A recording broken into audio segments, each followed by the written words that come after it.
بسم اللہ الرحمن الرحیم۔ جنت میں دیدار الہی،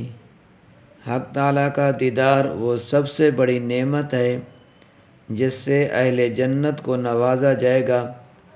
اور اللہ تعالیٰ نے جن کو عقل صحیح اور ذوق سلیم عطا کیا ہے، وہ اگر خود اپنے وجدان میں غور کریں تو اس نعمت کی خواہش اور تمنا وہ ضرور اپنے میں پائیں گے۔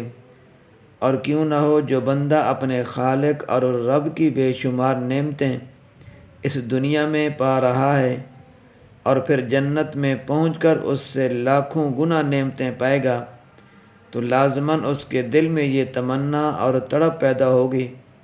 کہ کسی طرح میں اپنے اس محسن اور کریم رب کو دیکھ پاتا جس نے مجھے وجود بخشا اور جو اس طرح مجھ پر اپنی نعمتیں نشاور کر رہا ہے۔ پس اگر اسے کبھی بھی یہ نظارہ نصیب نہ ہو تو یقیناً اس کی لذت اور مسرت اور اس کے عیش میں بڑی تشنگی رہے گی، اور اللہ تعالیٰ جس بندے سے راضی ہو کر اس کو جنت میں پہنچائیں گے، اس کو ہرگز اسے تشنہ اور محروم نہیں رکھیں گے۔ اہل ایمان کے لیے قرآن مجید میں بھی اس نعمت عظمیٰ کی بشارت سنائی گئی ہے، اور رسول اللہ صلی اللہ علیہ وسلم نے بھی اپنے ارشادات میں صاف صاف اس کی خوشخبری دی ہے، اور تمام اہل ایمان نے بغیر کسی تردد کے اس پر یقین کیا ہے۔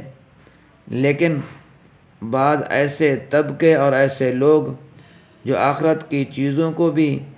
اس دنیا کے اندازے سے سوچتے ہیں اور یہاں کے اپنے محدود علم اور تجربے کو علم اور تجربے کا آخری اور انتہائی درجہ سمجھتے ہیں، نہیں اس مسئلے میں شبہات پیش آتے ہیں۔ انہی مسئلے میں شبہات پیش آتے ہیں۔ وہ سوچتے ہیں کہ دیکھا تو اس چیز کو جا سکتا ہے جو جسم ہو، اور اللہ تعالیٰ کا نہ جسم ہے، نہ اس کا کوئی رنگ ہے، نہ اس کے لیے آگے یا پیچھے کوئی جہت ہے، تو پھر اس کو دیکھا کیوں جا سکتا ہے؟ حالانکہ یہ سراسر مغالطہ ہے۔ اگر اہل حق کا عقیدہ یہ ہوتا کہ اللہ تعالیٰ کا دیدار دنیا کی انہی آنکھوں سے ہوگا جو صرف جسم کی اور کسی رنگ دار چیز ہی کو دیکھ سکتی ہے، اور جن کی بینائی صرف اس چیز کا ادراک کر سکتی ہیں جو ان کی صید میں یعنی سامنے ہو، تو بے شک ان منکرین کا یہ سوچنا کسی درجے میں صحیح ہوتا۔ لیکن نہ قرآن اور حدیث نے یہ بتلایا ہے اور نہ اہل حق کا یہ عقیدہ ہے۔ اہل حق، اہل سنت والجماعت جو قرآن اور حدیث کی اتباع میں اس کے قائل ہیں کہ جنت میں حق تعالیٰ کا دیدار ان بندوں کو نصیب ہوگا جو اس نعمت عظمیٰ کے مستحق ہوں گے، وہ اس کے بھی قائل ہیں کہ اللہ تعالیٰ جنتیوں کو بہت سی ایسی قوتیں عطا فرمائیں گے جو اس دنیا میں کسی کو عطا نہیں ہوئی، اور انہی میں سے ایک یہ بھی ہے کہ ایسی آنکھ عطا ہوگی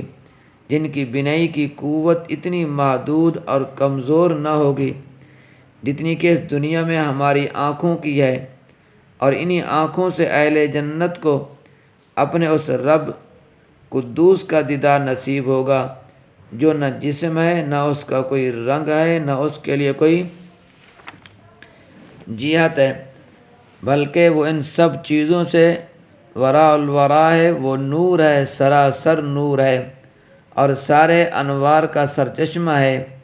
اس توضیح کے بعد بھی رؤیت باری کے مسئلے میں جن لوگوں کو عقلی استحالہ کا وسوسہ ہو، انہیں تھوڑی دیر کے لیے بھی اس پر غور کرنا چاہیے کہ اپنی مخلوقات کو اللہ تعالیٰ بھی دیکھتا ہے یا نہیں۔ اگر دیکھنا صرف انہی ذرائع سے اور انہی شرائط کے ساتھ ہو سکتا ہے جن سے ہم دیکھتے ہیں، تو پھر تو چاہیے کہ اللہ تعالیٰ بھی کسی کو نہ دیکھ سکتا ہو، کیونکہ نہ اس کی آنکھ ہے نہ کوئی مخلوق اس کی نسبت سے کسی جہت میں ہے۔ پر جو لوگ اس پر ایمان رکھتے ہیں کہ اللہ تعالیٰ آنکھوں کے بغیر دیکھتا ہے، اور ہماری آنکھیں جن چیزوں کو کسی طرح اور کسی حال نہیں دیکھ سکتی وہ ان کو بھی دیکھتا ہے اور بغیر مقابلہ اور جہت کے دیکھتا ہے، انہی رویت باری کے مسئلے میں بھی اس قسم کا کوئی وسوسہ نہ ہونا چاہیے، اور اللہ اور اس کے رسول صلی اللہ علیہ وسلم کی اطلاعات اور بشارات پر یقین کرتے ہوئے سمجھ لینا چاہیے کہ آخرت میں اللہ تعالیٰ اپنی قدرت اور رحمت سے ایسی آنکھیں نصیب فرمائیں گے جو حق تعالیٰ شانہ کے جمال کے نظارہ کی لذت بھی حاصل کر سکیں گی۔ قرآن پاک میں اہل ایمان کو بشارت سنائی گئی ہے کہ وجوہ یومئذ ناظرہ الی ربہا ناظرہ، مطلب یہ ہے کہ اہل جنت کے چہرے اس دن تر و تازہ ہوں گے، وہ خوش اور خرم اور شاد ہوں گے اور اپنے رب کو دیکھتے ہوں گے۔ اور اس کے بالمقابل دوسرے موقع پر مکذوبین اور منکرین کے بارے میں فرمایا گیا ہے انہم عن ربہم یومئذ لمحجوبون، یعنی یہ بد نصیب لوگ اس دن اپنے رب سے روک دیے جائیں گے، اس کی زیارت اور اس کی دید سے محروم رکھے جائیں گے۔ کیوں جنت میں حق تعالیٰ کی رؤیت سے متعلق رسول اللہ صلی اللہ علیہ وسلم سے جو احادیث مروی ہیں وہ سب مل کر حد تواتر کو پہنچ جاتی ہیں اور ایک مومن کے لیے یقین کے لیے بالکل کافی ہیں۔ بس اللہ تبارک و تعالیٰ میرا اور آپ کا حامی و ناصر ہو۔